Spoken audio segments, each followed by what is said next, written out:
Audio Jungle.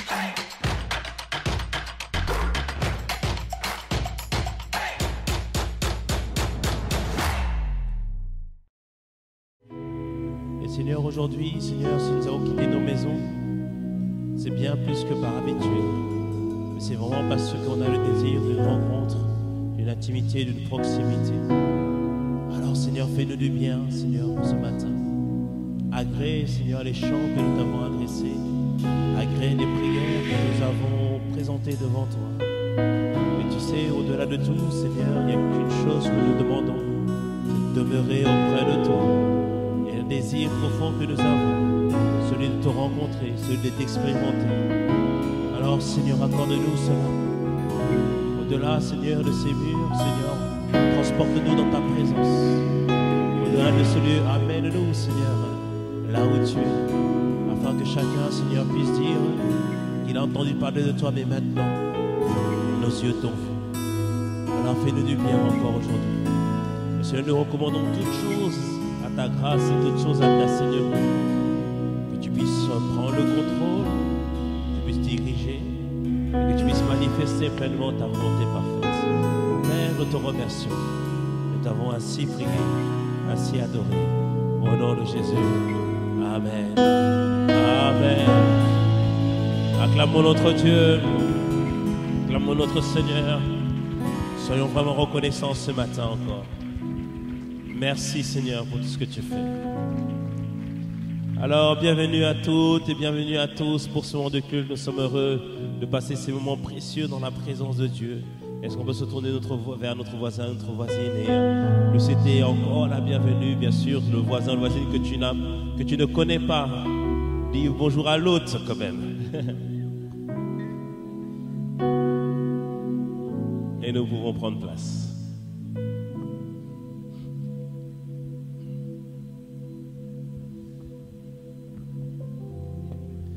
Alors encore une fois, bienvenue à toutes et à tous. Nous sommes vraiment heureux, Dieu qui nous permet, semaine après semaine, de bénéficier de sa parole, d'être conduit par lui.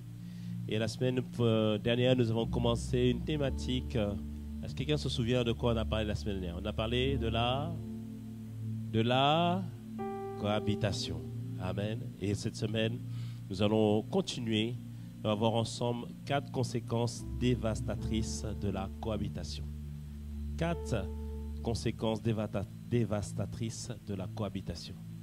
Et là, la cohabitation, nous sommes en train de parler, c'est le fait de ne pas laisser dans notre cœur, dans notre vie, une pensée qui est contraire ou des actes, des péchés qui sont contraires à la volonté de Dieu. Et nous voulons étayer notre propos ce matin. On va se baser sur Josué 23, versets 11 à 13. Et ensuite, nous allons voir Matthieu 12 à partir du verset 43.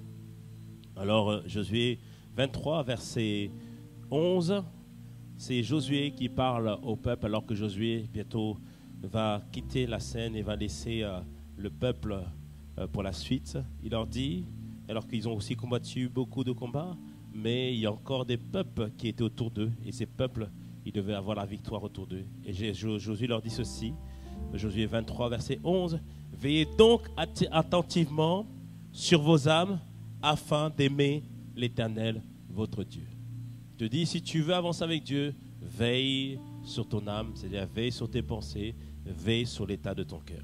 Il dit, verset 12, « Si vous vous tournez, si vous vous détournez, et que vous vous attachez au reste de ces nations qui sont demeurées parmi vous, si vous vous unissez avec elles par des mariages, si vous formez ensemble des relations, c'est-à-dire des alliances avec des peuples qui ne avancez pas, sont les principes de Dieu. » Il dit, verset 13, « Soyez certains que l'Éternel, votre Dieu, ne continuera pas à chasser ces nations devant vous, mais elles seront pour vous, il dit, un filet, dis avec moi, un filet, un piège. Elles seront un fouet, dis un fouet, dans vos côtés, et des épines dans vos yeux. Dis avec moi, des épines dans vos yeux. Donc, un filet, un piège, un fouet, et des épines dans vos yeux.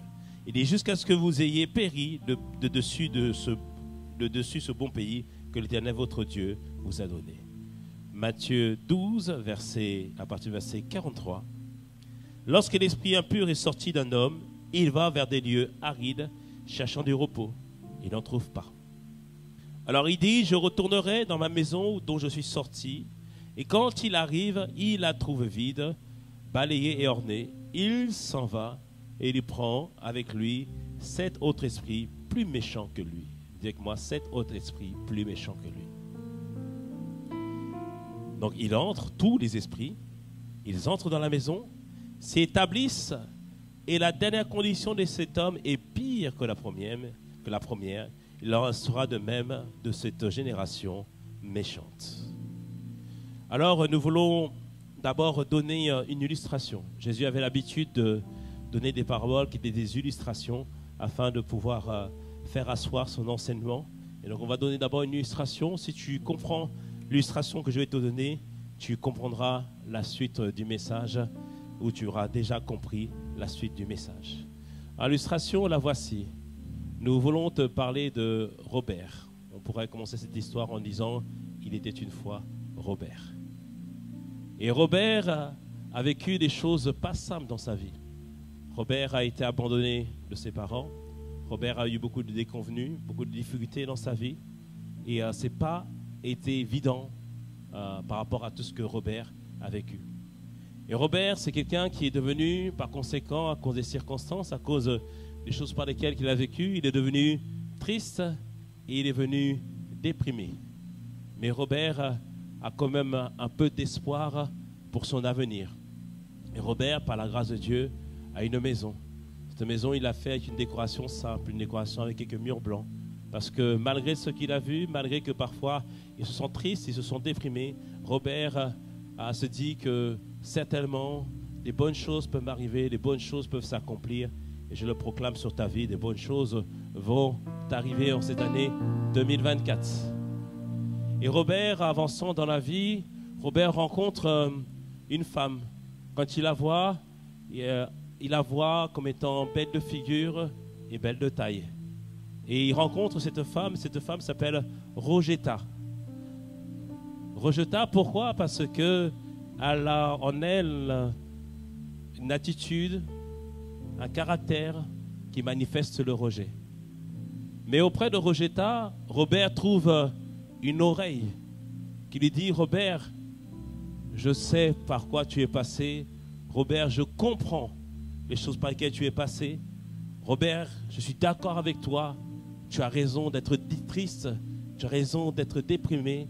Robert, je veux marcher avec toi. Robert, je veux habiter avec toi. Robert, je veux faire alliance avec toi. » Et Robert, entendant ce que Rogetta lui dit, Robert est séduit par la voix de Rogetta. Et Robert décide d'épouser Rogetta. C'est-à-dire d'accepter de vivre avec Rogetta. Et il amène Rogetta dans sa maison. Rappelle-toi, la maison de Robert, il y avait la lumière blanche, signe que l'esprit que Dieu allait écrire par la suite une nouvelle histoire pour lui.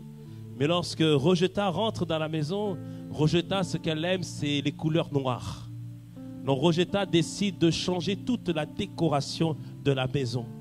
Elle met des peintures noires partout. Et vous savez, lorsque une femme rentre dans une maison, lorsqu'une femme prend place dans une maison, elle amène aussi une atmosphère avec elle, elle amène avec elle une ambiance. Et Rogetta, en venant dans la vie de Robert, a amené une ambiance qui est, alors que lui était triste, déprimé, mais un peu d'espoir. Et là maintenant, c'est une ambiance ténébreuse. Imaginez-vous rentrer dans une maison où tout est noir, où toute la déco amène quelque chose de sombre.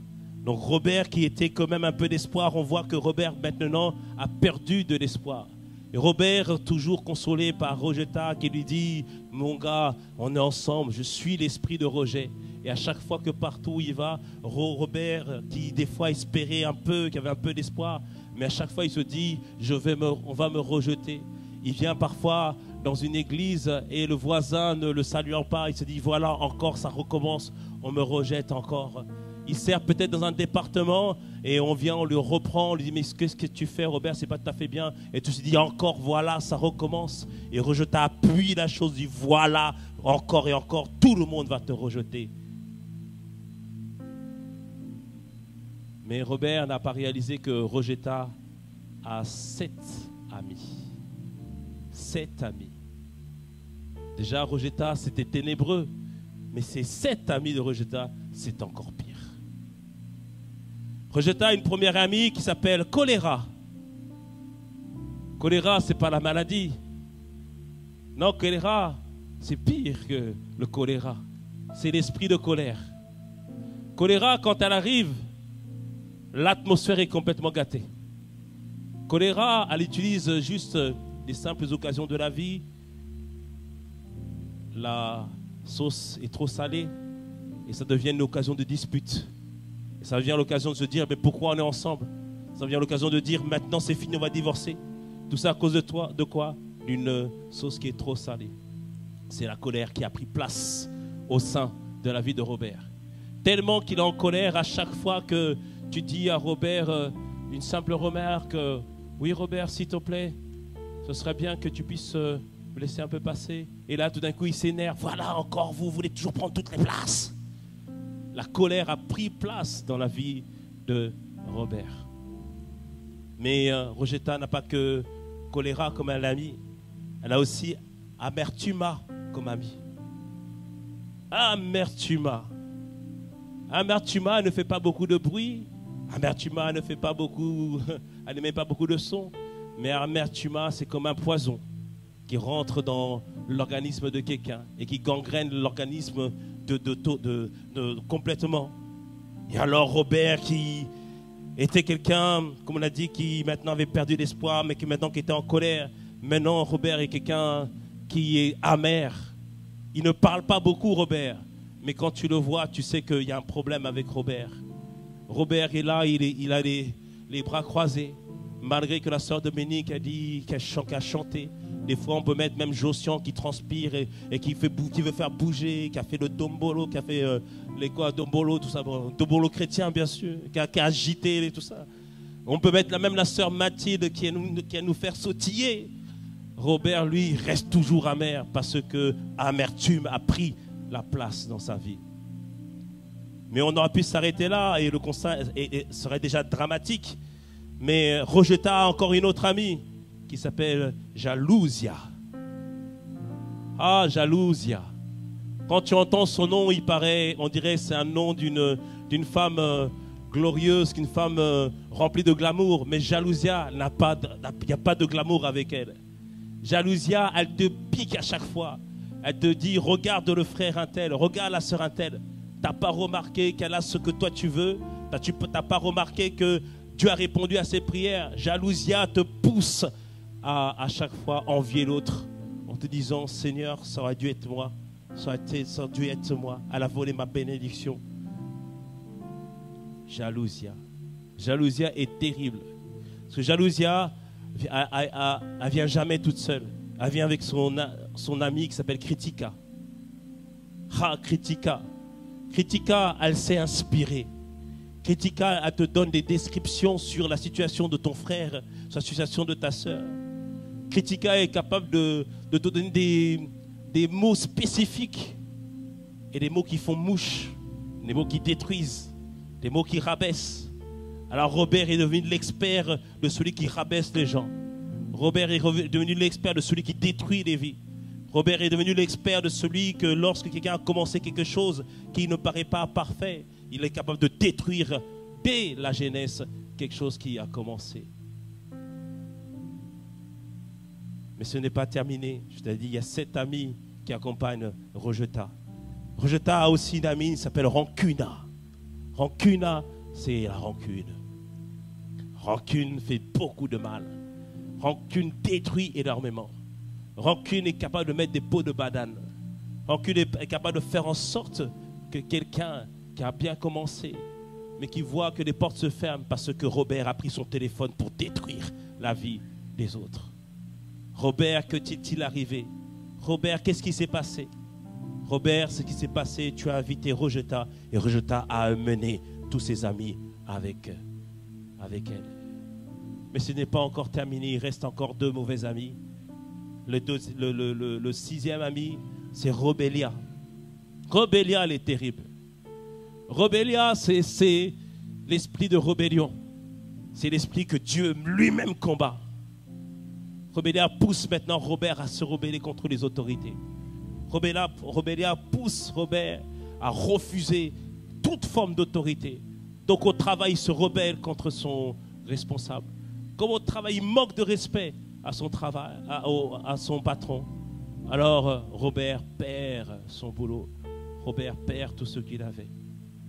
Et Robert se retrouve à la maison dans cette atmosphère ténébreuse où tout est noir. Rojeta est là. Parce que malgré tout ça, Rojeta veut quand même rester. Mais elle qui était belle de figure, elle qui était belle de taille, Robeta a changé. Ce n'est plus du tout le même physique. Ce n'est pas du tout le même aspect. Quand Robert regarde Rojeta, il dit « Qu'est-ce que j'ai fait? Pourquoi avoir fait un tel choix ?» Et il y a choléra qui est là, qui occupe une partie. Amertuma est là, jalousia est là, rancuna est là, critica est là, rebellia est là. Mais il y a une autre amie, une dernière, c'est pornéia. Pornéia, c'est l'esprit de pornographie, l'esprit d'addiction. Maintenant, Robert est rempli d'addiction. Robert se cache pour assouvir son addiction. Robert est toujours à tête baissée parce qu'il a honte de son addiction. Robert n'ose pas avouer les choses. Robert n'ose pas faire en sorte que on sache ce qui se passe dans sa vie. Et là, Robert se pose des questions. Mais qu'est-ce qui s'est passé? Qu'est-ce qui s'est produit? Qu'est-ce qui a réalisé? Qu'est-ce qui est manifesté? Tout a commencé parce que Robert a accepté Rojeta, la pensée de rejet, qui s'est présentée à lui comme une consolation, qui s'est présentée à lui comme un consolateur, mais qui a amené avec lui des effets terribles dans sa vie. Et cette histoire, bien-aimé, nous parle à nous tous. Parce que nous avons tous vécu des choses difficiles. Et encore une fois, bien-aimé, je ne minimise pas la douleur, les choses par lesquelles tu es passé. Mais la Bible nous dit une chose importante dans le livre de Proverbes. Il dit que tout homme est comme l'état de ses pensées. Proverbes 28, 23, verset 7. C'est-à-dire que tout homme correspond à l'état de ses pensées. Mais cela me fait dire que mon passé ne me conditionne pas, mais c'est la manière que je pense qui me conditionne. Alors je peux te le dire aujourd'hui, quel que soit le passé que tu as eu, quel que soit le passé que tu as vécu, ça ne conditionne pas du tout ce que tu vas vivre aujourd'hui et ce que tu vas vivre demain dans le nom de Jésus. Quelqu'un me dit un bon amen. Alléluia. Peut-être que tu es triste et déprimé comme Robert, mais il y a de l'espoir pour toi. Il y a de l'espoir pour ta personne. Alléluia. Quelqu'un me dit un bon amen. Dans la version anglaise, le Proverbe 23:7 nous dit que l'homme est comme l'état de son cœur. Et là, Robert, dont nous parlons, est complètement à terre. Il a le visage complètement transformé, défiguré. Lui, qu'on le regardait il y a quelques années, il était beau. C'était un beau gars, mais il ne le voyait pas parce que la tristesse, la déprime, l'esprit de rejet l'empêchait de le voir. Il avait des capacités, mais tout cela, il était empêché de le voir. Mais bien aimé, il y a de l'espoir pour quelqu'un. Il y a de l'espoir pour quelqu'un. Et au premier culte, j'ai arrêté l'illustration là. Mais je réalise qu'au deuxième culte, quelqu'un a besoin de savoir que la vie de Robert ne s'est pas arrêtée là. La vie de Robert ne s'est pas arrêtée là. Alléluia. Parce qu'un jour, bien aimé, alors que Robert était là, alors que Robert se disait que tout était terminé, peut-être qu'à ce moment-là, Robert a voulu prendre un pistolet. Robert a voulu prendre des médicaments pour en terminer avec cette vie. Mais Robert a rencontré un homme vêtu de blanc. Robert a rencontré un homme excellent. Robert a rencontré quelqu'un qui lui est venu vers lui. Alléluia. Robert a rencontré quelqu'un. Robert a rencontré quelqu'un. Et lorsque cet homme s'est présenté à lui, cet homme n'avait pas l'air étincelant, n'avait pas l'air impressionnant. Mais cet homme lui a dit simplement une parole. God love you. Dieu t'aime. Dieu est ton Père. Et cette parole est venue comme pour lui une lumière au milieu des ténèbres. Une lumière au milieu des ténèbres. C'est pourquoi la Bible nous dit en Jean 1, la parole de Dieu était avec Dieu. Cette parole s'est présentée comme une lumière.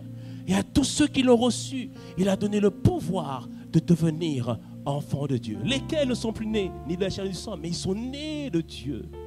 Qu'est-ce qu'a fait Robert? Robert a entendu parler de Jésus. Il a dit, je donne ma vie maintenant à Dieu. Je donne ma vie au Seigneur. Je donne ma vie à ce roi. Je veux le connaître. Et en faisant cette prière, bien-aimé, Robert a fait rentrer dans sa vie une nouvelle personne, une nouvelle force. Alléluia. Et Jésus est venu dans sa vie. Jésus est venu dans sa vie. Il est venu habiter dans la maison de Robert. Mais Jésus a dit à Rojeta, Rojeta, tu quittes la vie de Robert. Il a dit à Rojeta, tu quittes sa vie dans le nom de Jésus. Jésus a dit à Choléra, tu quittes sa vie au nom puissant de Jésus. Jésus a dit à Amertuma, tu quittes sa vie dans le nom de Jésus. Jésus a dit à Jalousia, tu quittes sa vie dans le nom de Jésus. Jésus a dit à Rancuna, tu quittes sa vie dans le nom de Jésus. Jésus a dit à Kitika, tu quittes sa vie dans le nom de Jésus. Jésus a dit à Rebellia, tu quittes sa vie dans le nom de Jésus. Et Jésus a dit à Pordea, addiction, c'est terminé. Plus jamais au nom de Jésus, plus jamais. Est-ce qu'on peut acclamer le plus fort, le plus fort, le plus fort? Oh oui, Seigneur, merci. Tu es le plus fort. C'est pourquoi la Bible dit, lorsqu'un homme fort est là, mais qu'un homme plus fort vient, il le met dehors et reprend tout ce que l'homme fort avait pris dans le nom de Jésus. Père, quand cette année 2024, alors que nous allons nous séparer de toute forme de cohabitation, Seigneur, nous prions, nous récupérons tout ce qui est à nous dans le nom de Jésus. Que toute atmosphère ténébreuse dans nos vies maintenant soit changée maintenant. Et que la lumière de Dieu paraisse, que la lumière de Dieu se manifeste et que Dieu vienne faire toute la différence. Que quelqu'un me dise un bon Amen. Amen. Alléluia. Alors, bien-aimé, tu réalises maintenant que tu dois tout faire dans ta vie, que rien ne cohabite avec Dieu. Rien ne cohabite avec les principes du Seigneur. Parce que nous avons dit qu'il y a la cohabitation volontaire. La cohabitation volontaire, c'est les personnes qui savent que ce qu'ils font, ce qu'ils pensent, n'est pas de la parole de Dieu, n'est pas agréable à Dieu, mais qui choisissent quand même de le faire, de se donner à ses addictions, à ses actes, à ses pensées. Mais la Bible nous encourage, Hébreux 19, verset 4, de lutter jusqu'au sang. C'est-à-dire de ne pas laisser le péché prendre le dessus sur nous. On en parlera tout à l'heure dans le nom de Jésus.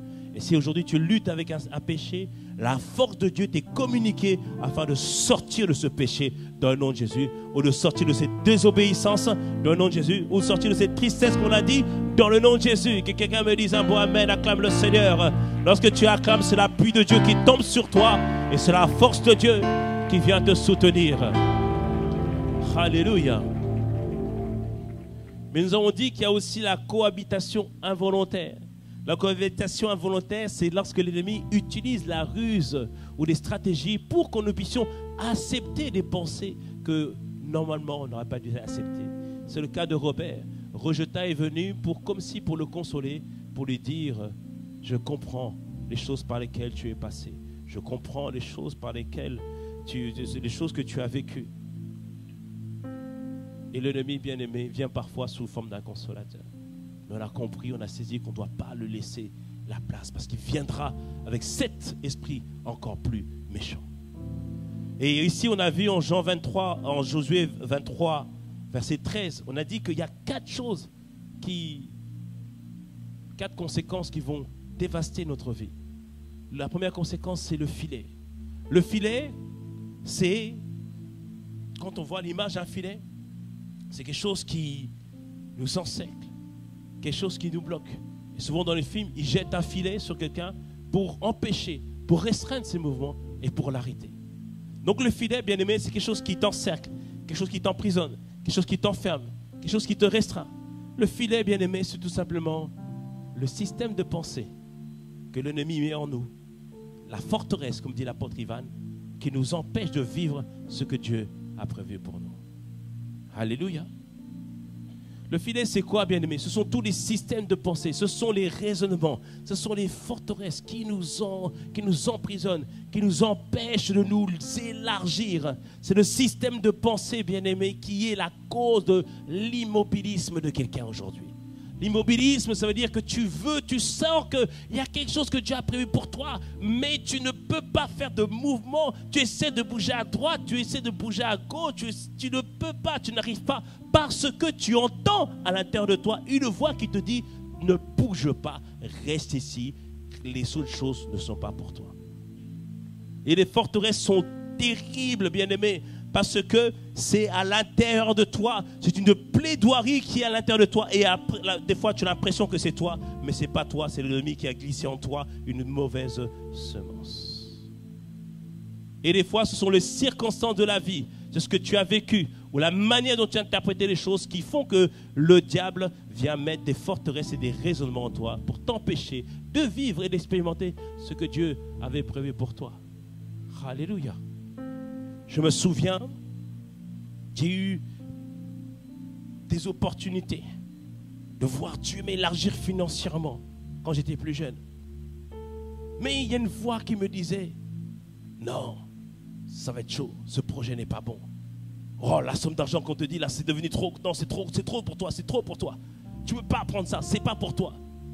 Mais je n'avais pas réalisé que en moi, il y avait une forteresse de la pauvreté ou de la peur de manquer. Il y avait un raisonnement en moi. Parce que comment tu sais que le diable a mis un filet en toi? C'est quand, bien-aimé, tu n'arrives pas à obéir facilement à la parole de Dieu. Matthieu 11, versets 28 et 29 nous dit que venez à moi, vous qui êtes fatigués et chargés, et je vous donnerai du repos. Jésus veut nous donner du repos.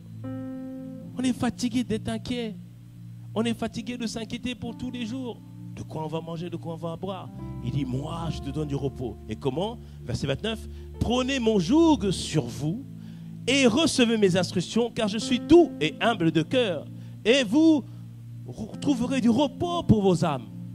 Il dit ici que la parole de Dieu a la capacité de me donner du repos. Du repos, c'est-à-dire de la paix.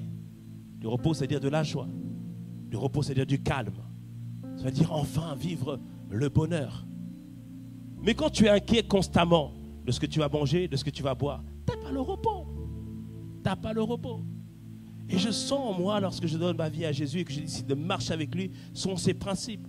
Il y a le principe de la dîme et de l'offrande. C'est-à-dire la dîme, 10% de tes revenus. Et les offrandes, le fait de donner, de faire preuve de générosité. Mais je sentais à chaque fois que je dois donner ma dîme, c'était compliqué. J'avais peur de manquer. J'avais l'impression qu'il me manquait, que peut-être qu'à la fin du mois, il n'y allait rien avoir. Ou j'aurais pas assez. Mais Matthieu 6, 31 nous dit, ne vous inquiétez de rien. Il dit, ne vous inquiétez pas de ce que vous allez boire, de ce que vous allez manger, de là où vous allez habiter. Verset 32, parce que Dieu, le Père, sait ce dont nous avons besoin avant même que vous le demandiez. C'est-à-dire qu'il se présente comme celui qui va pourvoir. Amen. Mais ayant vu cela, j'ai prié, bien-aimé. J'ai dit, c'est pas normal. Et j'ai prié, je me suis recommandé à la grâce de Dieu. J'ai dit, Seigneur, donne-moi la force de te faire confiance et d'obéir pleinement à tes principes. Alors, à partir de cela, j'ai pris une décision. Je ne ferai pas attention à ce que mon âme pense. Mais je dirai, je ferai ce que Dieu dit. Alléluia. Amen. Donc, les premiers temps, bien-aimé, ce n'était pas évident. Je viens donner la dîme. Mon cœur battait un peu la chamade. J'ai donné l'offrande, mon cœur battait un peu la chamade. J'ai dit, mais je fais confiance à Dieu. Je fais confiance à sa personne. Et à force, bien-aimé, au fur et à mesure, tu t'aperçois, même en donnant 10%, même en donnant des offrandes, bien-aimé, tu ne manques de rien.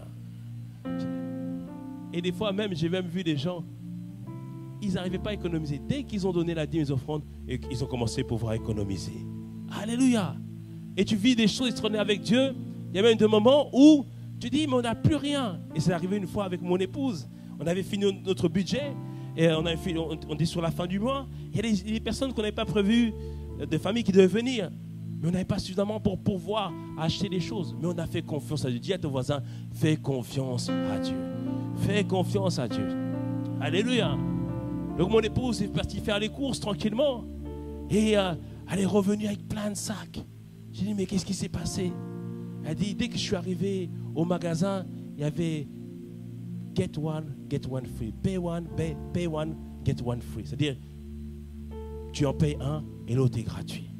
J'ai dit, surtout le magasin, oui, sur une bonne partie de tout ce qu'on avait besoin. Alléluia. Bien-aimé, c'est comme ça que Dieu pourvoit à tes besoins. Il fait diminution de charges, réduction. Il fait que les dettes soient enlevées dans le nom de Jésus. Ah, que dans ce mois de février, tu puisses avoir une remise de dette dans le nom de Jésus. Dans ce mois de février, que tu puisses expérimenter des diminutions de charges dans le nom de Jésus. Alléluia. Et Dieu a tellement été fidèle, bien-aimé. Alors quand il y a un besoin financier, je ne m'inquiète pas, je ne suis pas inquiet. Je sais que Dieu va pourvoir. Mais pasteur, c'est pour le mois prochain, c'est pour la semaine prochaine. Ne t'inquiète pas, Dieu va pourvoir. Dieu va pourvoir. Le lundi passe, le mardi passe, le mercredi passe, le jeudi passe, le vendredi passe. On ne s'inquiète pas. Le samedi passe, on ne s'inquiète pas. Gloire soit rendue. Il y a le dimanche où on rend grâce à Dieu. Et lundi suivant, la provision est là. La provision est là dans le nom de Jésus. La provision est là dans le nom de Jésus. Père, que des transferts surnaturels se produisent. Que des transferts surnaturels se produisent. Là où il y avait un besoin, Père. Père, que des transferts surnaturels se produisent dans le nom de Jésus. Fais confiance à Dieu, bien-aimé. Fais confiance au Seigneur. Ne laisse pas ces forteresses, ces raisonnements, ces systèmes de pensée t'empêcher de vivre avec Dieu son abondance, sa paix, sa joie et le bonheur. J'avais constaté aussi que quand j'étais avec des amis, on rigolait, on plaisantait, on était bien. Mais il y avait une voix qui se faisait entendre en moi, qui disait, tu n'as pas le droit à ce bonheur. Oh, tu n'as pas le droit à ce bonheur. Parce que bien aimé, chacun a son histoire, chacun a son parcours. Et des fois, il y a des choses dans ton parcours que tu regrettes. Et souvent, la voix de l'accusateur, la voix de la culpabilité te dit, tu n'as pas le droit à ce bonheur. Tu ne peux pas être dans la joie. Reste là, reste amer, reste triste. Et c'est pour ça qu'il y a des fois, tu as des gens qui tu es avec eux, vous êtes en train de rigoler, vous êtes en train de plaisanter, et tout d'un coup, son visage a changé. Et tout d'un coup, tu vois qu'il est transporté ailleurs. Et tu lui dis, hey, tu es avec nous? Et là, tout d'un coup, il est ramené. Il dit, tu es là? Il dit, oui, je suis là. Mais non, il a fait un voyage. Il a fait une plaidoirie. Quelqu'un est venu s'asseoir avec lui. Quelqu'un a parlé avec lui. Et après, parfois, il te dit, il faut que je m'en aille, il faut que je parte. C'est l'esprit de tristesse, l'esprit qui vient pour voler sa joie qui se manifestait. Et j'ai vu ça en moi. J'ai dit, mais Seigneur, non, ce n'est pas possible. Galates 5, 22 me dit que la joie fait partie du fruit de l'esprit. Seigneur, je t'appartiens. La joie est mon partage. Et Romain me dit que le royaume de Dieu, c'est la paix, la justice et la joie par le Saint-Esprit. J'ai le Saint-Esprit en moi. L'Esprit de Dieu vit en moi. L'Esprit de Dieu vit en moi. Alors, Père, je dois expérimenter cette joie. Alors qu'on était en vacances avec des amis, tous ils dormaient. Moi, je me levais le matin, je venais avec ma Bible. J'ai dit, Seigneur, je dois expérimenter cette joie. Je refuse la tristesse. Je refuse les pensées qui m'enlèvent ma joie, qui m'empêchent de jouir de mon bonheur, qui m'empêchent de jouir de ma famille, qui m'empêchent de profiter de mes amis. Non, de prendre plaisir avec mes amis. Seigneur, non, je refuse cela. Dis à ton voisin, refuse ces pensées. Dis-lui, combat contre elles, combat contre ces forteresses. N'accepte pas ces raisonnements. Non, bien-aimé, c'est une lutte qui doit se faire parce que je dois refuser la cohabitation. J'étais en Christ, je dois refuser cette cohabitation. Et j'ai prié, bien-aimé, et la joie du Seigneur est venue dans ma vie. La joie du Seigneur est venue dans ma vie. Oh, merci Seigneur pour ta joie. Merci pour la joie que nous porte. Ah, si j'avais pas la joie. Ah, si j'avais pas la joie. Oh, oh, oh. Ah, si j'avais pas eu cette victoire, oh Seigneur. Si j'avais pas eu cette victoire, oh Seigneur. Là, à ce moment-là, je n'étais pas de pasteur. Si j'avais pas eu cette victoire, oh là là là là là là. Comment j'aurais fait face à toutes les montagnes qui venaient après? Qu'est-ce que j'allais faire? Ah, dis à ton voisin, c'est la victoire, c'est pour aujourd'hui. C'est aujourd'hui que tu dois la victoire. C'est aujourd'hui, c'est pas demain. C'est aujourd'hui. Alléluia. Quelqu'un me dit un bon amen. Alléluia. La victoire, c'est pour aujourd'hui. La victoire, c'est pour aujourd'hui. Là, quand tu sens que c'est difficile pour toi d'obéir à Dieu, c'est qu'il y a une forteresse, un raisonnement, un filet a été jeté. 1 Jean 5, verset 33 1 Jean 5, verset 3 nous dit que les commandements de Dieu, obéir à Dieu, c'est obéir à ses commandements. C'est marcher, c'est garder ses commandements. Et il dit, ces commandements ne sont pas pénibles. Ils ne sont pas pénibles, non. Mais quand c'est pénible pour toi, c'est qu'il y a un système de pensée, c'est qu'il y a un raisonnement, il y a quelque chose qui t'empêche de vivre cela. Alors bien-aimé, rentre dans une plaidoirie, refuse cela, décide d'obéir à Dieu, décide à marcher avec lui, décide de renverser cette forteresse, décide de renverser cette manière de penser jusqu'à ce que la pensée de Dieu soit assise en toi, bien-aimé. Alors bien-aimé, déclare avec moi, je déclare au nom de Jésus. Je déclare au nom de Jésus que tout ce que Dieu dit, tout ce que Dieu annonce, tout ce que Dieu proclame sur ma vie, je le manifesterai. Je proclame en cette année 2024 que ma vie va glorifier Dieu et que Christ sera pleinement manifesté, formé en moi, au nom de Jésus, au nom de Jésus. Oh oui.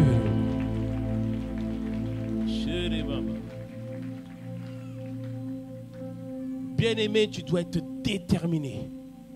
Parce que l'ennemi veut mettre un filet sur toi. Mais encore plus, il veut te faire tomber dans un piège. Comme je l'ai dit tout à l'heure, l'ennemi parfois vient auprès de toi comme un consolateur. L'esprit de dépression vient pour te dire, je te comprends. Il t'aide à ressasser ton passé. Il t'aide à te souvenir de tout le mal qu'on t'a fait. Il te dit, regarde comment t'as cassé ici. Regarde par quoi tu es passé. Regarde comment les gens ils t'ont rabaissé. Il te dit, moi je te comprends. Moi je suis avec toi. Moi je m'assois avec toi. Regarde le pasteur Matt est en train de prêcher. Il ne sait pas par quoi tu es passé. Ne l'écoute pas. Il veut te détruire, bien-aimé. Comme on l'a dit tout à l'heure, il ne vient pas tout seul. Il ramène 7 esprits méchants avec lui. Mais ce matin, tu as bien fait de venir écouter la parole de Dieu. Que ces paroles que tu entendes percent ton cœur et déchirent, anéantissent, brisent. Fais en sorte que les liens qui étaient là soient complètement brisés au nom de Jésus. Il y a toutes sortes de raisonnements qui nous conduisent dans un piège. L'esprit d'impudicité. L'esprit d'impudicité vient faire croire à quelqu'un. Non mais les pasteurs, ils exagèrent trop. Regarde. Tu aimes la fille, non? Faire ça, c'est s'aimer. Coucher ensemble, c'est s'aimer. C'est vrai que c'est la fornication. Mais plus tard, on va régulariser. Dis, refuse ça. Marche sur la sainteté. Quelqu'un me les abois, ben. Il te dit, mais non, c'est l'amour, ça. En plus, la Bible dit que, parce que même le diable utilise la Bible. La Bible dit que l'amour est le lien parfait. Et il te pousse à vouloir coucher avec quelqu'un en te disant, c'est pas grave. Mais ouvre la porte de l'esprit d'impudicité. Il vient avec lui pour ramener des choses terribles. Terribles. Certains par amour ont ouvert, par amour pour quelqu'un, pour garder quelqu'un, ont livré leur corps. Mais jamais quelqu'un est resté avec quelqu'un parce que tu lui as donné ton corps. Et souvent ces personnes sont rejetées et complètement à terre par la suite. Mais Jésus est là, quelqu'un me dise un bon amen. Jésus est là par la grâce de Dieu. Que dire de l'esprit de servitude? L'esprit de servitude te fait croire que c'est pas grave. Prends un petit spliff. Prends un petit joint.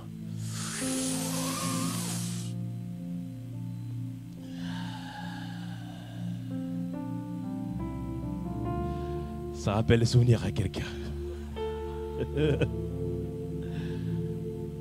Et l'esprit de servitude te dit, est-ce que tu es pas bien là? Ouais, on est cool. Et ils font des études en te disant, mais non, c'est pas grand chose, ça détend. J'ai vu des amis prendre ça, bien aimé. Ils n'ont pas été détendus. Ils ont été détendus au point même qu'ils ne bougeaient même plus. Ça va? Plus de raisonnement. Rien du tout. L'esprit de servitude est terrible. Il te fait croire que, voilà, tu te livres à telle addiction. Il te fait croire que tu te livres à telle substance que ça va aller. Mais il détruit ta vie, détruit ta vie. J'ai vu des jeunes qui avaient beaucoup de potentiel, mais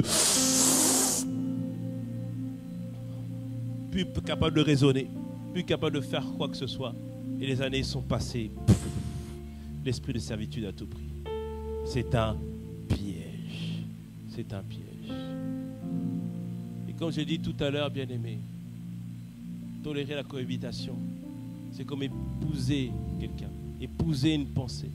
Et quand tu épouses la personne, tu donnes accès à ta vie, parce que tu fais comme une alliance avec cette personne.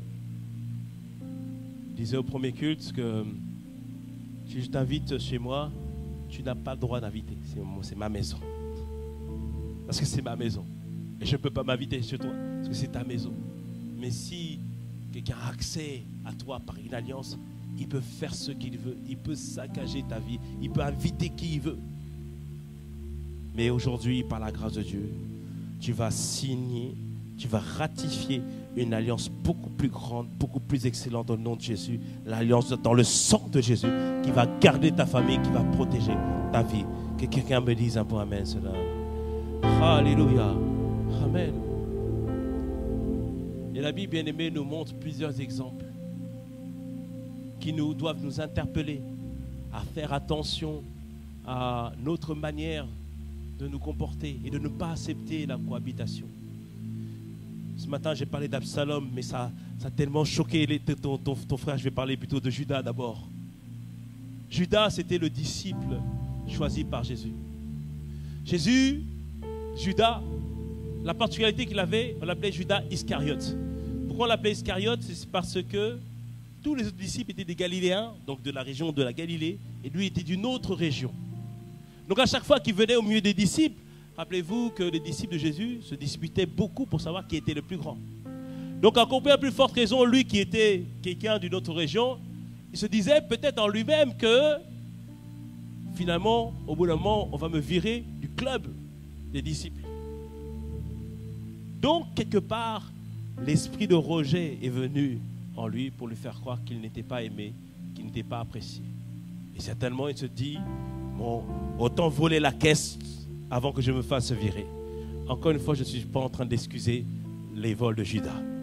Mais je suis en train de t'expliquer qu'il y a un système de pensée qui est venu en lui pour lui faire croire qu'il ne serait pas apprécié.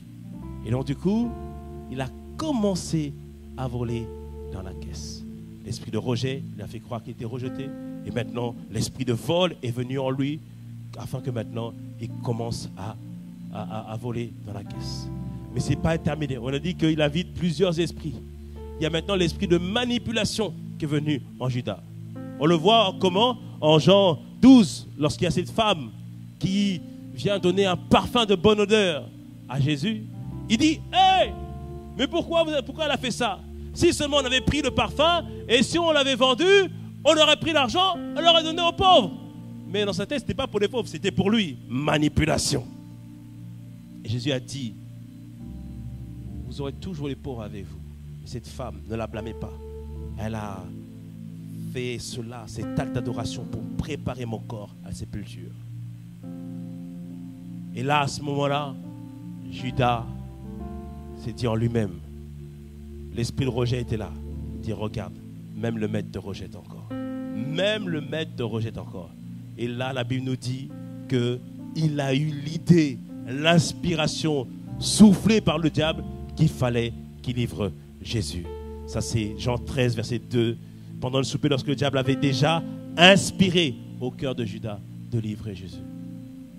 Donc, il est passé du rejet au vol, du vol à la manipulation, et maintenant la manipulation, maintenant à la trahison. Parce qu'il a entendu une voix qui lui a dit, vas-y, vends-le, vas-y, trahis-le. Et là, à ce moment-là, il est parti voir les souverains, les pharisiens, en disant, voilà, je vais vous livrer Jésus. Il leur a donné 30 pièces d'argent. 30 pièces d'argent, c'est le prix d'un esclave. C'est pas grand-chose. Et donc, du coup, il vend Jésus. Tout à l'heure, je t'ai dit, Jean Josué 23, verset 13, on a dit, il y a le filet. c'est le système de pensée. Le piège, c'est dans lequel Judas est tombé. Il y a maintenant, il y a le fouet, mais il y a aussi les épines dans les yeux.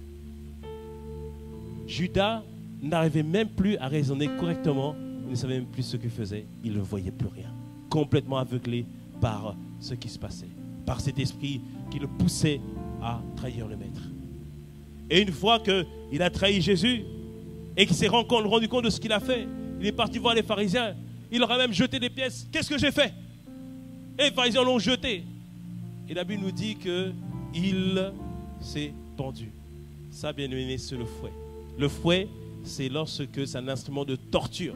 C'est-à-dire que la finalité, bien aimé, si tu laisses la cohabitation, si tu laisses les esprits méchants, les mauvaises pensées t'influencer, la fin, c'est toujours tragique.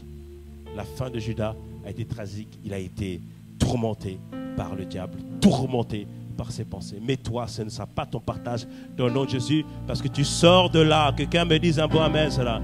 Parce que tu sors de là. J'ai dit, tu sors de là. Alléluia. Amen.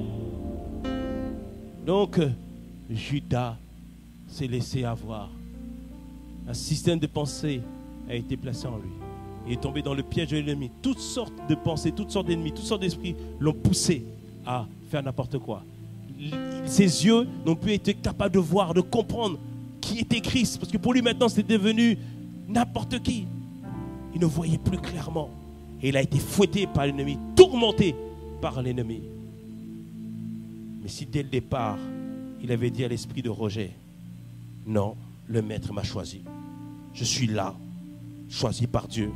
C'est Dieu qui m'a placé là. Peu importe ce que les hommes peuvent faire, je sais que le Dieu est avec moi. S'il avait juste dit ça, s'il s'était tenu sur ça, l'esprit de rejet ne serait pas rentré. Et bien aimé, je prie que toi, tu aies la même combativité, la même ténacité, et que tu décides aujourd'hui plus de cohabitation dans le nom de Jésus. Quelqu'un me dise un bon amen, cela. Quelqu'un me dise un bon amen. Quelqu'un me dise un bon amen. Alléluia. Bien aimé, tu dois te battre. Tu dois te battre. Prenons maintenant l'exemple de Saül. Saül, choisi par Dieu. Il devait avancer par Dieu. Mais Saül n'a pas appris à avoir confiance en Dieu. Et donc à cause de désobéissance, Saül a vu que Dieu avait choisi quelqu'un d'autre qui était meilleur que lui, qui était David. Et pourtant Dieu voulait travailler avec lui. Et lorsque David est venu sur la scène, David a vaincu Goliath. Ensuite David a eu des grandes batailles. Et les femmes ont commencé à faire un chant pour David. Ça c'est en 1 Samuel 18. Les femmes ont commencé à faire un chant pour David. En disant, oui, Saül a vaincu 1000, mais David a vaincu 10 000. Les gens ont commencé à encenser David. Et là, Saül, il a commencé à avoir de la haine pour David. Il a commencé à jalouser David. Il a eu de la haine pour David. Et depuis ce jour-là, il n'a cessé que de poursuivre David, pour tuer David, pour anéantir David. Mais David était le choix de Dieu. David était la personne que Dieu avait établie. David était celui que sur qui Dieu avait mis l'onction, bien-aimé. Lorsque l'ennemi, bien-aimé, t'aveugle, tu es capable de rater ta bénédiction. Tu es capable de rater ce que Dieu a prévu pour toi. Mais dans le nom de Jésus, Dieu est en train d'exposer les pensées qui t'empêchaient de vivre ce que Dieu a prévu pour toi. Et je prie qu'au terme de ce culte, c'est-à-dire dans 20 minutes, il y a des pensées que tu avais auparavant qui ne seront plus là, qui vont disparaître dans le nom de Jésus, qui vont complètement disparaître dans le nom de Jésus. Quelqu'un me dise un bon amen. En d'autres termes, bien-aimé, je suis simplement en train de t'inviter à faire en sorte de ne pas laisser la cohabitation, les systèmes de pensée, les habitudes, les péchés qui sont contraires à la parole de Dieu. Et toutes ces choses seront pour toi un filet, c'est-à-dire qu'ils vont t'emprisonner dans une manière de faire. Toutes ces choses seront pour toi un piège, parce que ça ramène plusieurs esprits, plusieurs types d'esprits qui viennent saccager ta vie. Mais ces choses pourront être aussi pour toi, bien-aimé, comme une épine dans les yeux. Maintenant, incapacité de voir ce que Dieu veut faire. Incapacité de voir ce que Dieu veut accomplir. On prie souvent, bien-aimé, que Seigneur, révèle-moi ma destinée, révèle-moi le plan que tu as pour ma vie. Mais bien-aimé, pour que Dieu te parle, ôte le péché, ôte ces choses qui t'empêchent de voir Dieu, ôte ces choses qui sont comme un voile, qui t'empêchent de voir ce que Dieu a prévu pour toi. Père, je prie dans le nom de Jésus que ce matin, que toi tu puisses donner à quelqu'un la combativité, le désir de sortir de cela, Père, afin que tu puisses lui montrer ce que toi tu as prévu pour lui, ce que toi tu as prévu pour lui. Alléluia. Dieu te dit de te séparer. Il avait dit à Abraham, Abraham, quitte ton père, quitte ta patrie, quitte ta famille, afin que je puisse te conduire vers un pays, afin que je puisse te montrer ce que j'ai prévu pour toi. Et ça, c'est une image, bien-aimée, où Dieu nous invite à quitter le monde, à quitter les anciennes habitudes. Même ces choses, tu dis, bon, ça, Seigneur, ce sera demain. Non, bien-aimé, c'est aujourd'hui que tu dois t'en séparer. Ça, je dis, je vais faire ça plus tard. C'est aujourd'hui que tu dois t'en séparer. Mais il est resté avec Lot. Lot, c'était son neveu, l'homme, le neveu qu'il aimait bien. Bien-aimé, arrête de dire c'est un péché mignon. Oh, c'est mon petit péché. Non, bien-aimé, il n'y a pas de péché mignon. Quelqu'un me dit un bon amen. Il n'y a pas de péché mignon. Ce péché, c'est péché. Et il aimait Lot. Mais c'est lorsqu'il s'est séparé de Lot que Dieu maintenant lui a parlé, lui a donné une vision claire de ce qu'il va faire, de ce qu'il va devenir, de ce que sera sa postérité lorsqu'il s'est séparé. Je prie que quelqu'un se sépare de la tristesse, que quelqu'un se sépare des ressentiments, que quelqu'un se sépare de la critique, des addictions, des peurs, des doutes, de tout ce qui est contraire à la parole de Dieu, afin que Dieu puisse donner une vision claire pour sa vie. Alléluia. Que les épines dans les yeux soient retirées aujourd'hui dans le nom de Jésus. Que les épines dans les yeux soient retirées. Et il dit un filet, un piège, des épines dans les yeux et un fouet. Le fouet, tu l'as compris, c'est que si tu laisses ces choses continuer dans ta vie, il y aura un carnage. La fin est toujours tragique. Mais aussi le fouet, bien-aimé, et ça, c'est à rejoindre les enseignements qu'on a reçus depuis le début de l'année sur l'iniquité. Le fouet, c'est le risque de transmettre ses habitudes, ses systèmes de pensée, ses gènes, maintenant à nos enfants. Exode 20, verset 5 nous dit, tu ne te prosterneras point devant elles et tu ne les serviras point. Car moi l'Éternel, donc il parle ici des idoles, car moi l'Éternel ton Dieu, je suis un Dieu jaloux qui punit l'iniquité des pères sur les enfants jusqu'à la 3e et la 4e génération de ceux qui me haïssent et qui fait miséricorde jusqu'à 1000 générations à ceux qui m'aiment et qui gardent mes commandements. Ici, il dit qu'on doit tout faire pour sortir de ces habitudes, des systèmes de pensée, afin de ne pas transférer cela à nos générations futures. Mais il te dit de plutôt faire preuve, faire appel à la miséricorde de Dieu. La miséricorde de Dieu, bien-aimé, c'est lorsqu'on vient devant le Seigneur et on reconnaît nos fautes, on reconnaît nos erreurs, on reconnaît les choses par lesquelles nous sommes passés, les choses qu'on a laissées en nous. Et là, ça rejoint tous les messages qu'on a vus depuis le début de l'année qui nous poussent justement à sortir des faux systèmes de pensée que l'ennemi veut que nous puissions adopter. Et quand je viens devant Dieu avec sincérité pour reconnaître mes erreurs, pour reconnaître ma faute, pour reconnaître mes doutes, pour reconnaître mon manque de foi, pour reconnaître mes peurs, il me donne sa miséricorde. La miséricorde de Dieu, c'est-à-dire qu'on n'impute pas la faute à quelqu'un. Mais la miséricorde de Dieu, c'est aussi une force.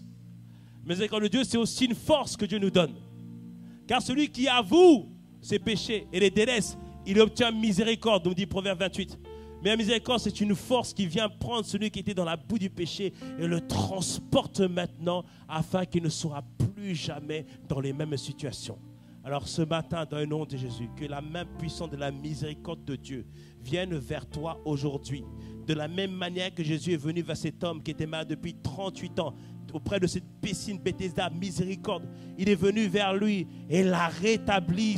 Alors ce matin, de la même manière, la main puissante de Dieu vient te rétablir. Tu es rendu entier ce matin par la seule grâce de Dieu dans le nom de Jésus. N'écoute pas ces voix qui disent que tu n'es pas digne. N'écoute pas ces voix qui disent que tu n'es pas, c'est pas pour toi. Non, le Seigneur t'accorde miséricorde ce matin. Le Seigneur te fait miséricorde ce matin dans le nom de Jésus. Même si tu étais dans le péché la nuit dernière, ce n'est pas un problème pour Dieu. Tes péchés ne sont pas trop noirs, non. Il dit, vous, même si vous avez le péché, vous avez des vêtements noirs comme le cramoisi, il nous donnera des habits tout blancs, tout neufs, dans le nom puissant de Jésus. J'ai dit, reçois un habit tout neuf aujourd'hui.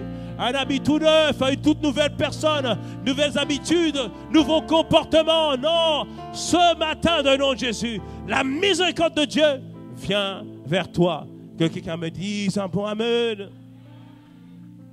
Alors je terminerai, bien-aimé, en te disant les paroles que l'apôtre Ivan a dit un jour dans un message. C'était à la fois une prière, mais aussi une interpellation. Il a dit ceci. Alors je te supplie de réaliser, mon frère, ma soeur. La Bible dit que l'homme de bien laisse un héritage aux enfants de ses enfants. Donc nous avons le devoir et la responsabilité de prendre possession de notre héritage en Christ et de transmettre cet héritage favorable aux enfants de nos enfants. Nous avons le devoir et la responsabilité de nous battre, de combattre pour que les générations futures ne commencent pas avec la malédiction, mais commencent avec la bénédiction. Quelqu'un me dise un mot amen. Alléluia. Amen. Il dit, nous avons le devoir de nous battre, de combattre pour que la génération future ne commence pas avec l'esclavage, ne commence pas avec la servitude, mais commence avec la liberté des enfants de Dieu, avec la liberté des enfants de Dieu. Il dit encore, nous avons la responsabilité, nous avons le pouvoir, nous avons le devoir de le faire. Et il dit, les cieux te regardent, mon frère, les cieux te regardent, ma soeur, les cieux nous regardent. Et la bonne nouvelle, bien-aimé, c'est que si tu choisis, si tu décides de combattre, de résister, de ne pas laisser l'ennemi prendre possession de ta vie, la force de Dieu, la miséricorde de Dieu, la grâce de Dieu est là pour te porter, est là pour t'emmener plus loin dans le nom de Jésus. Oh Père, merci Seigneur. Merci pour ta grâce. Merci pour tes bontés. Alors bien-aimé, élève la voix avec moi. Élève la voix et dis à Dieu que plus jamais tu ne laisseras ces choses coloniser ta vie.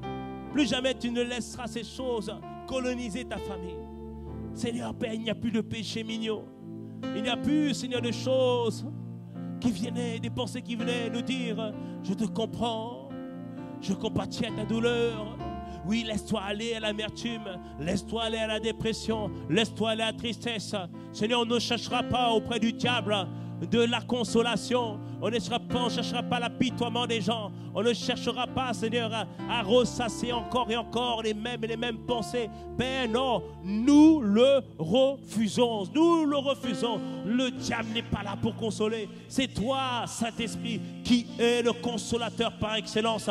Alors, Saint-Esprit, c'est à toi que nous faisons appel. C'est toi que nous demandons. Tu es l'Esprit de vie. Père, je prie dans le nom de Jésus que là où la mort avait frappé, où la mort avait décimé les destinées, où la mort avait fait croire à mon frère qu'il n'y avait plus d'espoir, je prie que l'esprit de vie et le pouvoir de la résurrection fasse sortir quelqu'un de la tombe aujourd'hui dans le nom puissant de Jésus. Je proclame que Lazare sort de la tombe aujourd'hui dans le nom de Jésus. Je proclame que ta famille sort des tombes aujourd'hui dans le nom puissant de Jésus. Là où on avait mis ta famille, je vois des cycles récurrents de dépendance, d'alcool, de drogue, de colère, de rancune. Je vois des cycles récurrents, un comportement qui se transmettait de génération en génération.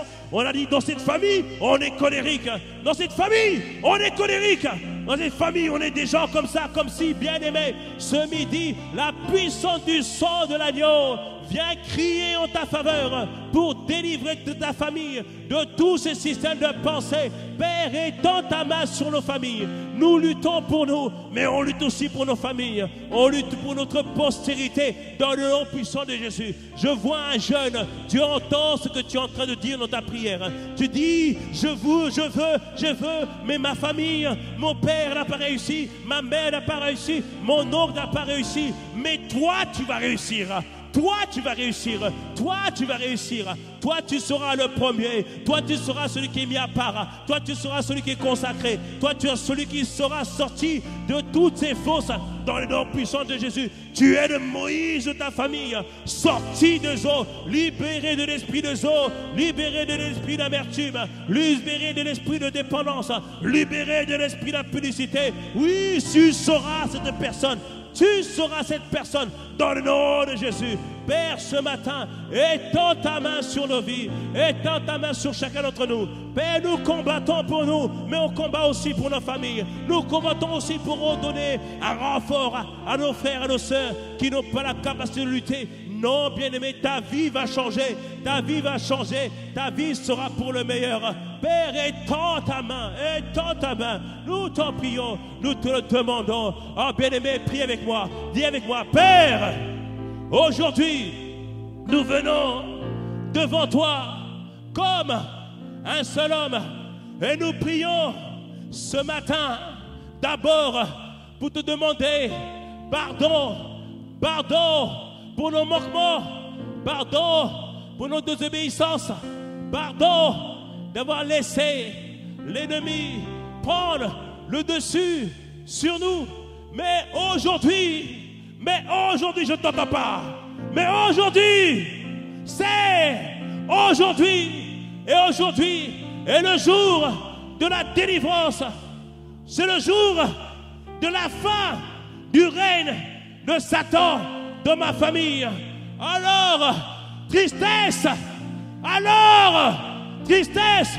dehors, impudicité, dehors, peur, dehors, dépression, dehors, je divorce d'avec toi.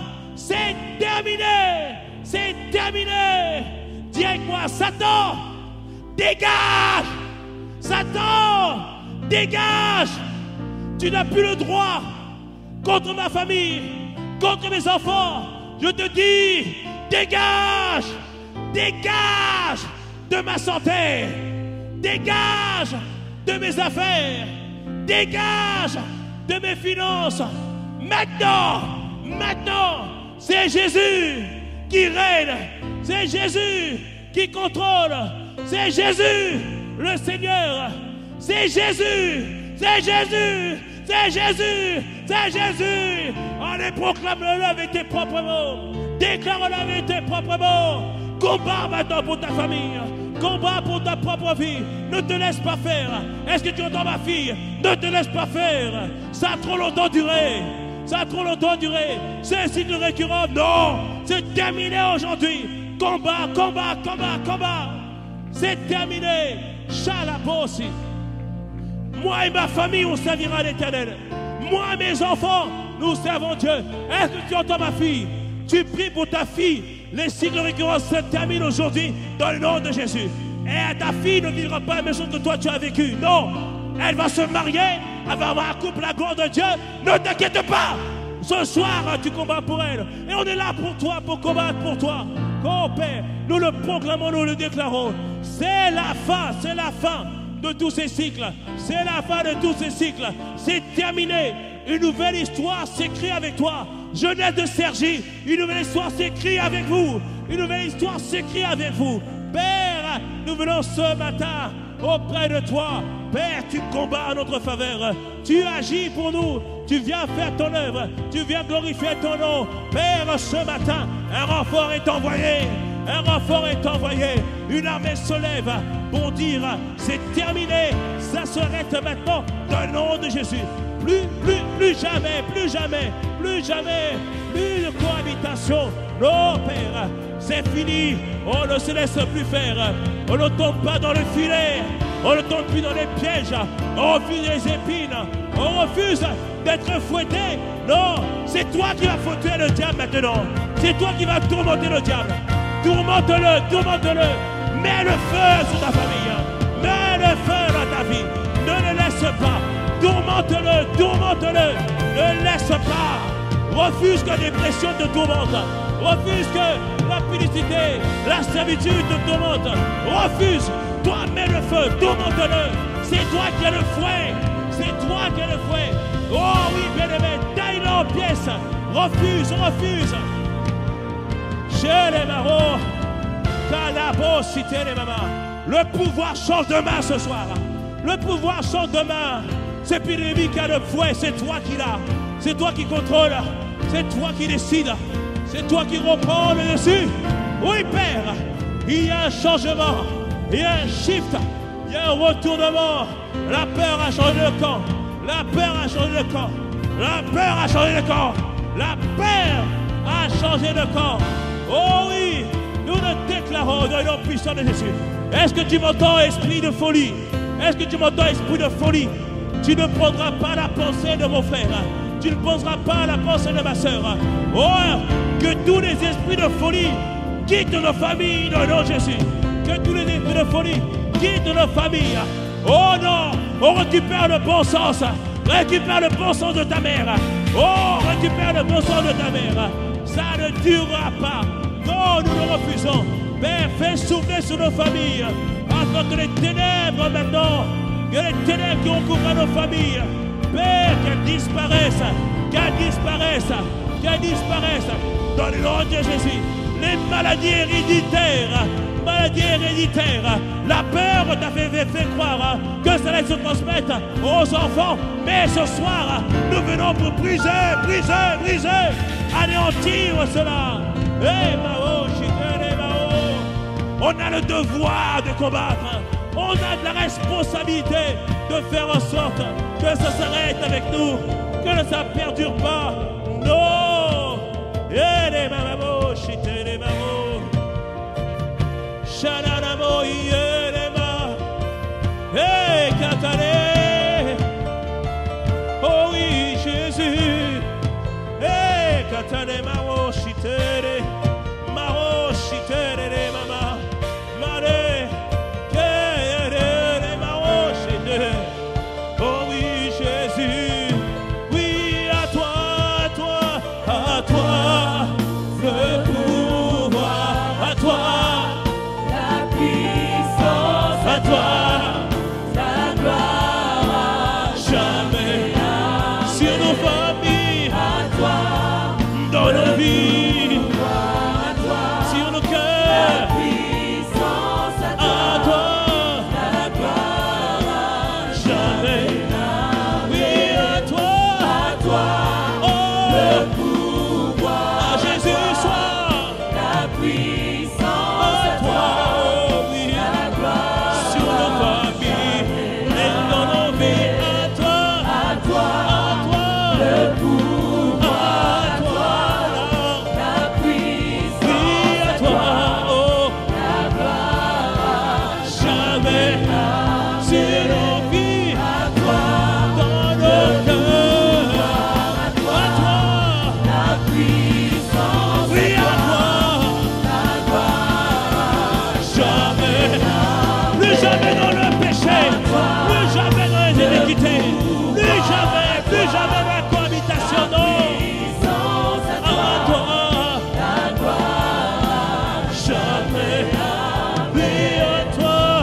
Dans cette famille, c'est à toi,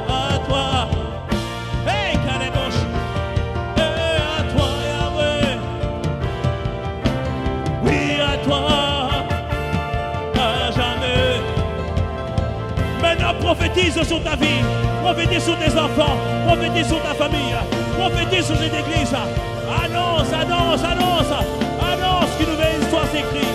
Annonce, annonce, sois le propre prophète de ta vie. Ne laisse pas cette année s'écouler, ne laisse pas cette année passer sans renverser, sans proclamer, sans déclarer le haut. Proclame, proclame-le.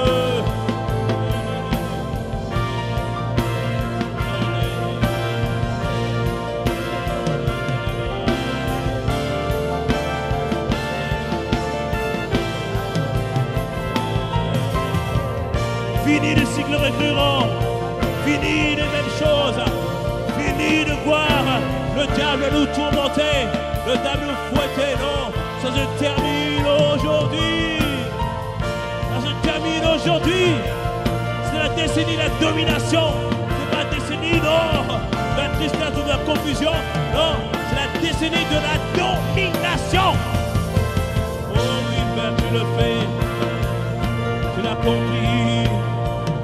Tu le réalises. Alors, bien-aimés, nous allons faire une prière ensemble. C'est la prière du salut. Cette prière, c'est pour ceux qui n'ont pas encore confessé Jésus en tant que Seigneur et Sauveur. Mais c'est aussi pour tous ceux qui se sont éloignés, qui veulent se rapprocher. Mais c'est aussi pour toi et pour moi. Parce que plus que jamais, on veut être à lui. Plus que jamais, on veut marcher avec lui. Alors, bien-aimés, on va dire tous ensemble, Seigneur, aujourd'hui, je me donne entièrement à toi.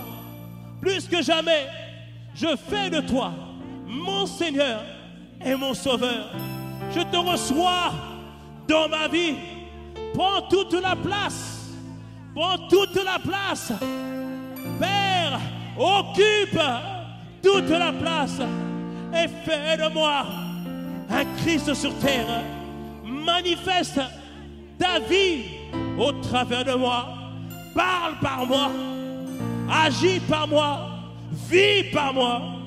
2024, année de consécration totale à toi, mon bien-aimé, mon Seigneur, mon Maître. J'ai ainsi prié. Amen. Amen. Amen.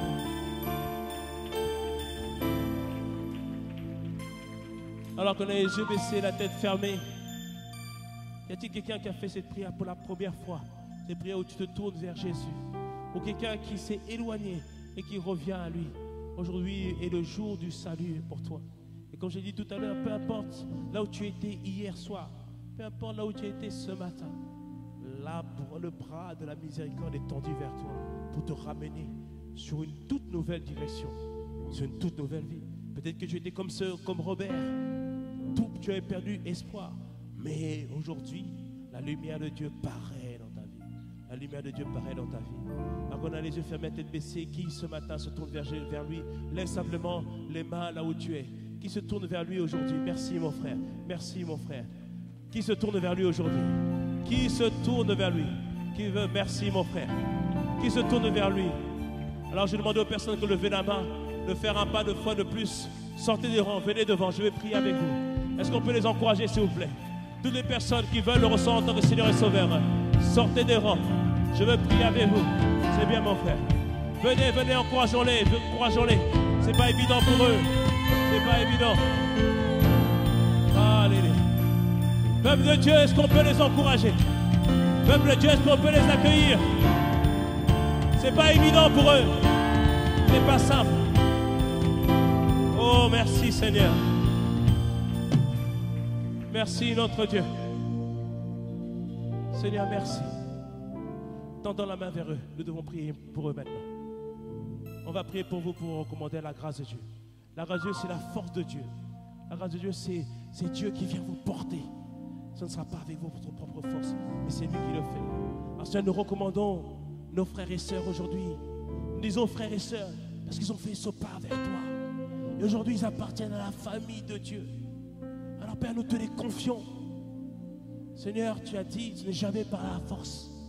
Ce n'est pas par notre propre intelligence, mais c'est par ton esprit.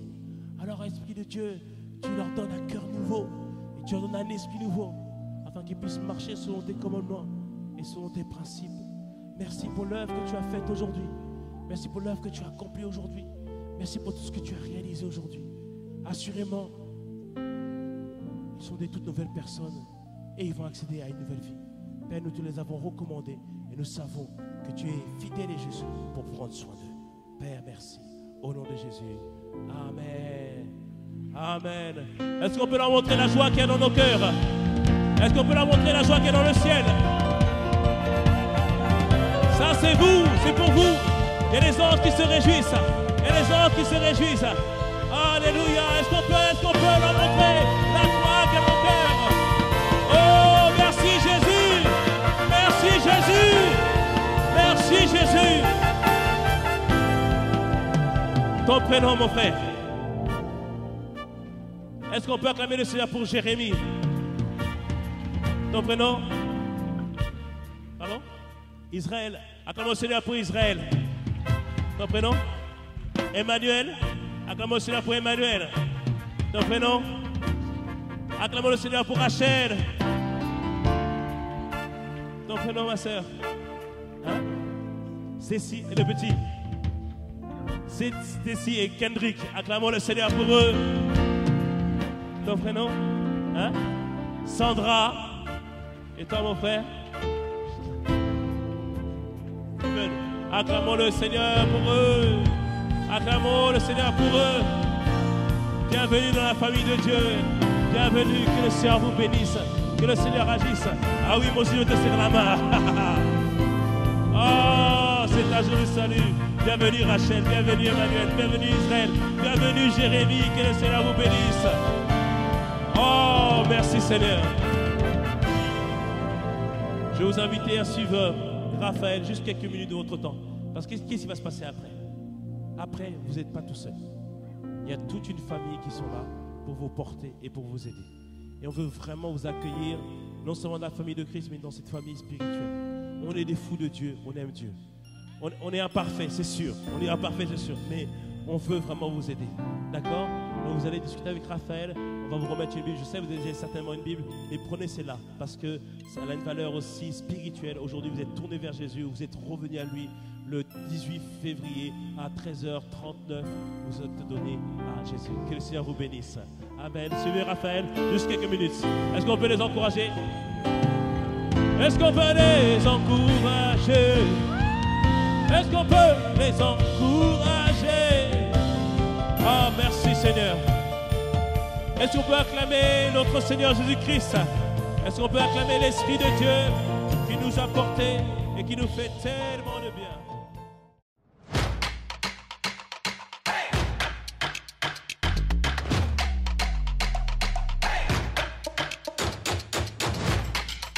Audio Jungle.